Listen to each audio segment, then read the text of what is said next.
Hello everyone, welcome to Rutap. My name is Niharika Walia Bhatnagar and this is our 10-minute series जिसमें हम बात कर रहे थे accounting and financial management for bankers के अंदर the specific area of module A introduction to accounting.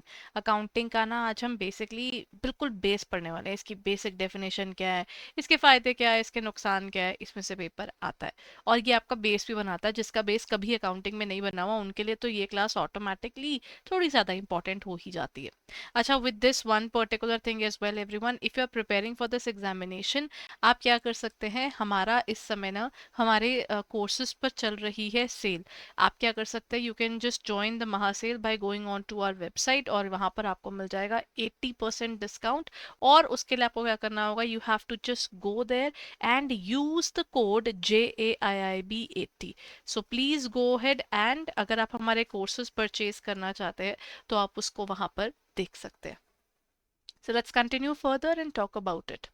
अच्छा, अब हम बात कर रहे हैं अकाउंटिंग की। अकाउंटिंग होता क्या है? अकाउंटिंग ना बेसिकली मैं ना अकाउंटिंग को एक तीन टर्म्स के अंदर खत्म कर सकती हूँ।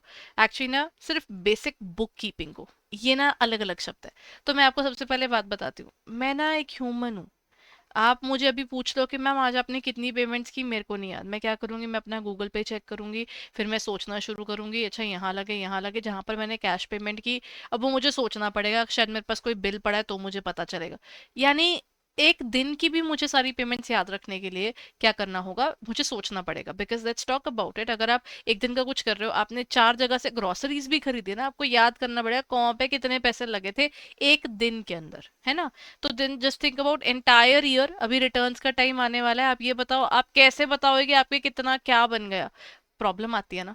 तो इसीलिए अकाउंटिंग के अंदर ना हमारे पास एक स्पेसिफिक टर्म आती है, वो कहते हैं देखिए, जितनी भी ये आपकी मॉनेटरी, कौन सी वाली, मॉनेटरी ट्रांजैक्शंस हैं, इनको मैं नोट करूंगा। अकाउंटिंग कहता है देखो, मैं ना अकाउंटिंग जो कर रहा हूँ मैं बिजनेस पॉइंट ऑफ व्यू से कर रहा हूँ, तो मैं ना सिर्फ बिजनेस ट्रांजैक्शंस को नोट करूंगा। लेकिन मैं क्या करने वाला हूँ, अकाउंटिंग का बेस बनता है RCS। सबसे पहले चीजों को रिकॉर्ड करना। गुड्स खरीदे, नोट कर लिया। टेबल खरीदा, नोट कर लिया। पेन खरीदा, नोट कर लिया। हमने मशीनरी खरीदी, नोट कर लिया। अब बात यह है, मैंने शायद एक 10 रुपीज का पेन भी खरीदा था ऑर्गेनाइजेशन के लिए।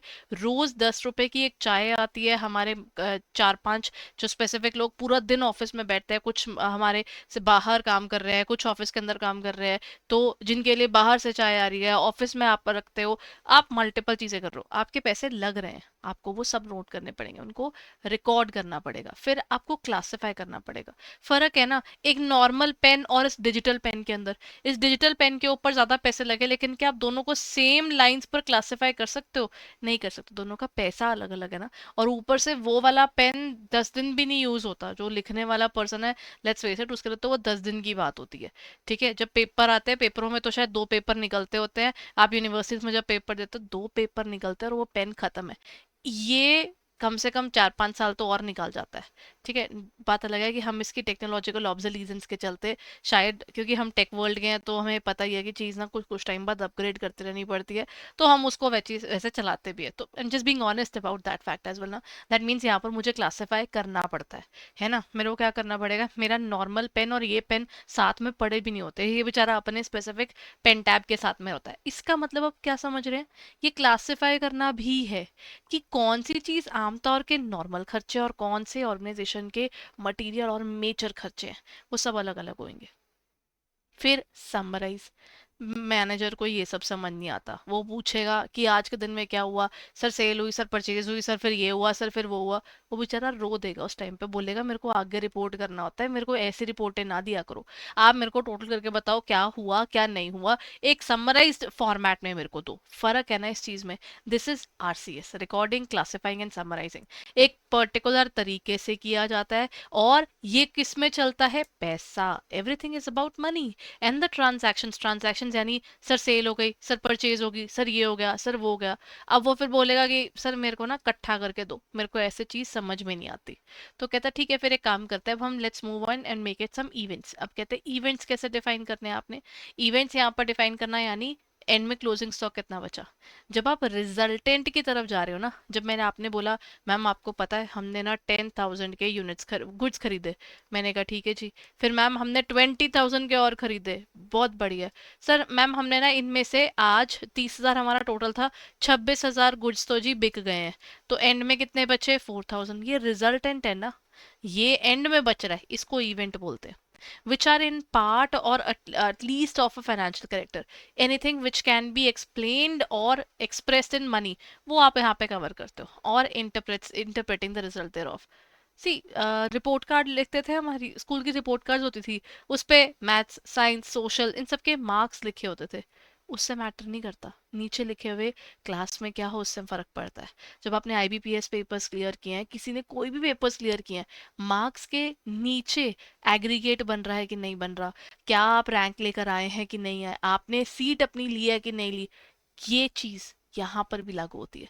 अकाउंट्स बुक्स के अंदर प्रॉफिट्स हो रहे हैं लॉसेस हो रहे हैं, इसके बिना तो ऑर्गेनाइजेशन अपना ग्रोथ नहीं बता सकती। तो उसके हिसाब से A I C P A P B कीजो एंड वेहैंट, इन सब ने अकाउंटिंग को इतने सारे ना, इसकी ना ये जो ये मैंने आपको जो पूरी डेफिनेशन दी है ए आई सी पी की, सबसे पुरानी डेफिनेशन में से एक है। तो इससे हमें ना इन सब की जो अकाउंटिंग का सिस्टम था उससे हमें क्या मिला था, वो कहते हैं ओवरऑल ये एक service activity, you don't produce anything, what you are producing is all some notes, जिसमें आप नोट कर रहे हो कि पूरे साल में हुआ क्या क्या, which is quantitative financial information. और ये डिफाइन करती है, मेजर करती है, क्लासिफाई करती है, और फिर डेटा को समराइज कर रही है, because this is how you do it ना। डिफाइन करते वक्त देखो कि बिजनेस को रिलेट करती है कि नहीं करती। अब मैं अपनी ग्रोसरी, मैं घर की ग्रोसरी खरीद रही हूँ, अब घर की ग्रोसरी और ऑफिस का सामान मैं साथ में रख दूंगी, दोनों का पैसा ऐसा नहीं नोट होना चाहिए, मेरे घर की चीज मेरे घर की और मेरे ऑफिस की मेरे ऑफिस की है। अगर मेरे पास दो दुकानें हैं तो इस दुकान का अलग नोट होगा और इस दुकान का अलग नोट होगा, it shouldn't be mix together, क्योंकि मुझे इनकम टैक्स डिपार्टमेंट में जीएसटी का मेरा कुछ काम चल रहा है, अभी जीएसटी में इतने चेंजेस आ रहे हैं, सब कुछ अलग अलग होना जरूरी है। ठीक है, सरकार बोल देती है, लॉ बोल देता है क्या चल रहा है क्या नहीं चल रहा है, अगर if you have multiple businesses clarity होनी जरूरी है। और ये इन्फॉर्मेशन आपको कलेक्ट भी करनी है और कम्युनिकेट भी करनी है। क्यों करनी है ये सारी इन्फॉर्मेशन, ये इन्फॉर्मेशन ज़रूरी है क्योंकि इस इन्फॉर्मेशन के बिना हमारी सरकार हमसे सेटिस्फाई नहीं होगी, जिसने मेरे को पैसे दिए हुए हैं वो सेटिस्फाई नहीं होगा, बैंक मेरे पीछे पड़ा रहेगा, घर का मैम कमाते कितना हो, मेरे को पे ऑफ कर पाओगे कि नहीं कर पाओगे। All these elements arises because we are suppose to do the accounting, चीज़ों को तरीके से रिकॉर्ड करना। कहते हैं इसके डाइवर्स यूजर्स कौन कौन है, कुछ लोग घर के कुछ लोग बाहर के, मतलब घर के लोग कौन कौन होते हैं हमारे, घर के लोग होते हैं हमारे डायरेक्टर्स, शेयर होल्डर्स, मैनेजमेंट हो गया, इन्वेस्टर हो गए, इवन बिजनेस एसोसिएट, इवन ना हमारे एम्प्लॉय भी इसका हिस्सा होते हैं। ठीक है, क्योंकि ये हमारे यहाँ पे काम करते हैं ना, ये लोग वो हैं जो हमारी ऑर्गेनाइजेशन का हिस्सा है, इनको पता होगा तभी तो ये ऑर्गेनाइजेशन की ग्रोथ जैसी बेसिक चीज के ऊपर फोकस कर पाएंगे, क्योंकि ये ऑर्गेनाइजेशन का हिस्सा है, इनको सब कुछ जानना जरूरी है। और इनके लिए अकाउंटिंग थोड़ी डिफरेंट चलती है, बिकॉज इनको रिपोर्ट्स और इंटरनल डॉक्यूमेंट्स भी दिखाए जाते हैं, इनको इंटरनल डॉक्यूमेंट्स पे काम भी करना होता है।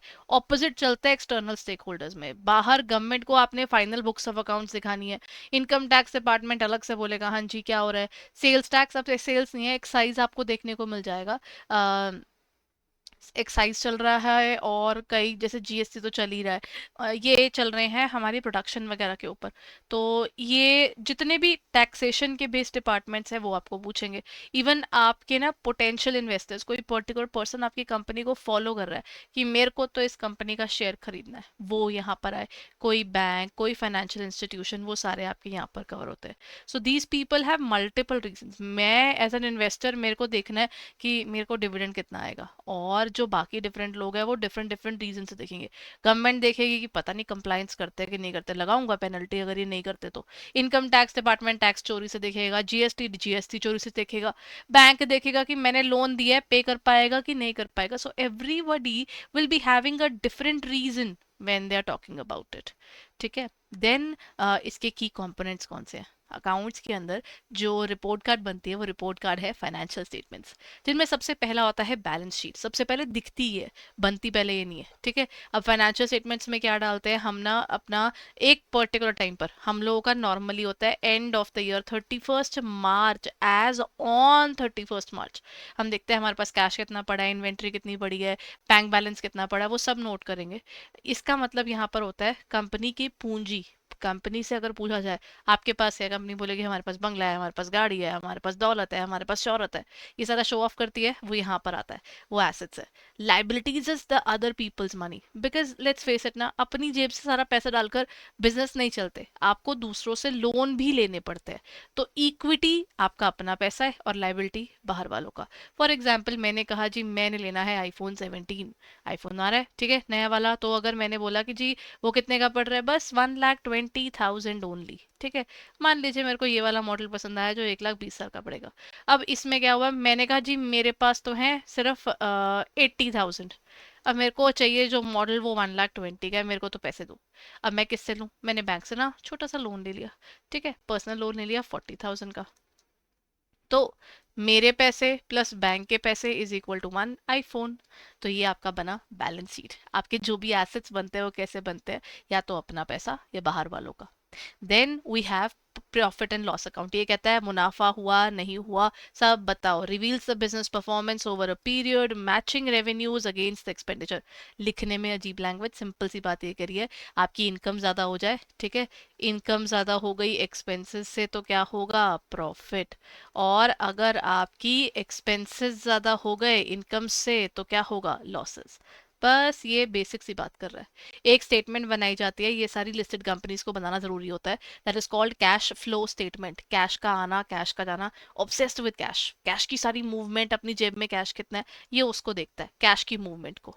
एक होता है नोट्स एंड स्केड्यूल्स, जिसमें ना ऑर्गेनाइजेशन क्या दिखाती है, सारे के सारे अपने ना ट्रांजैक्शंस को डिटेल में बताती है, अकाउंटिंग पॉलिसीज क्या कर रहे हैं, हमारे स्टैंडर्ड्स क्या हैं, हमारे यहाँ पे क्या ऐसा हुआ है जिसके कारण हमें ये वाले स्टैंडर्ड्स फॉलो करने पड़े, कोई चेंज करने पड़ गए, वो सब आपको मिलता है इसके अंदर। So this are the key components of this specific area. So हमने अगर इसके बेसिक कोर को समझे तो एसेंशियल फीचर्स क्या हुए, एक तो इसमें एक तरीका है art of recording and classifying है, ठीक है, एक तरीका है ना, आरसीएस जो बनता है ना वो एक फॉर्मेट में बनता है, तो वो एक इंपॉर्टेंट एरिया आ गया। फिर आता है मॉनेटरी ट्रांजैक्शंस, आप किसी की ऑनेस्टी, किसी की लॉयल्टी, किसी का contribution to towards the organisation, कि मैंने 20 साल दे दिए, वो नोट नहीं करते हो, आप पूछते हो रेवेन्यू कितना लाया, सेल्स कितनी करी इसने, ये पर्टिकुलर पर्सन ऑर्गेनाइजेशन के लिए कितना प्रॉफिट इकट्ठा कर पा रहा है, वो मॉनेटरी एक्सप्रेशन है, that is what we record. ठीक है, वैसे तो हम पता है ह्यूमन कैपिटल तक तो पहुंचे ही नहीं, ह्यूमन कैपिटल को कॉन्ट्रीब्यूशन वगैरह तो अब जाकर शुरू हुई है, पहले तो ह्यूमन कैपिटल को भी वहाँ काउंट नहीं करते थे। असली चीज क्या नोट करते थे, कितने का यूनिट्स पड़े, कितने की हमने मटेरियल खरीदा, कितने का बेचा, ऐसी बातें करते थे। तो मॉनेटरी एक्सप्रेशन में हम कहते हैं जिसमें हम पैसे के फॉर्म में चीज को दे पाएंगे, कहते हैं वही बताओ सिर्फ। फाइनेंशियल कैरेक्टर फोकस, सिर्फ फाइनेंशियल रिलेवेंट, लेकिन याद रखिए कौन सी, मेरे बिजनेस की, जिस बिजनेस की बुक्स बन रही हैं सिर्फ उस तक सीमित रहिएगा। एंड देन डेटा इंटरप्रिटेशन, सिर्फ ये नोट करना काफी होता कि पता है JIB AFM में GI मेरे 72, ठीक है, मेरे IE एंड IFS में आ गए मान लीजिए 68, फिर किसी में PPB का पेपर अजीब आ गया, मेरे आए 47, RBWM का पेपर मेरे को अच्छा लग गया, वो आ गया मेरा 52। अब ये तो मार्क्स है सिर्फ, ये सिर्फ रिकॉर्ड है, पास है कि फेल है कैसे पता चलेगा, सबका टोटल कीजिए। PPB में लेकिन 47 है, लेकिन पासिंग तो 50 है। अब यहाँ पर फिर इंटरप्रिटेशन चलेगी, नहीं, जब आप चारों पेपर इकट्ठे दे रहे हो तो 47 में आप पास काउंट हो गए, 45 अबव हो किसी पेपर में तो आप पास हो, इसका मतलब मैं पास हो गई JIB के अंदर। ये इंटरप्रिटेशन है, डेटा की इंटरप्रिटेशन को कवर करना is covered under the essential features of accounting. तो this is it for the day everyone, यहाँ पर हम खत्म करते हैं अकाउंटिंग के ये स्पेसिफिक फीचर्स। आई होप ये आपको अच्छे से समझ में आए हो। And if you are looking forward towards our courses, what you can do is आप जा सकते हैं हमारी वेबसाइट पर, ठीक है, हमारी वेबसाइट इज edutap.in, और let me take you there.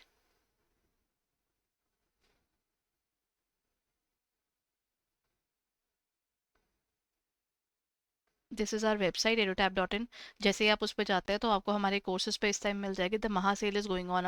आपको इस टाइम पे just you have to use the code JIB80, live crash course as well as हमारा मास्टर कोर्स, ये आपको मास्टर कोर्स के अंदर ही आपको मिल जाते हैं एट 80% डिस्काउंट। मास्टर कोर्स में हम ना लाइव पढ़ाते हैं जस्ट बिफोर द एग्जामिनेशन, बाकी सब आपको डिटेल्ड रिकॉर्डिंग्स की फॉर्म में मिलेगा। So please go head and check it out on our website और in our app for further details, and don't forget to study well. Thank you. And जल्दी से इस कोड को यूज कर लीजिएगा because this is ending on 11th। So this is it, thank you so much.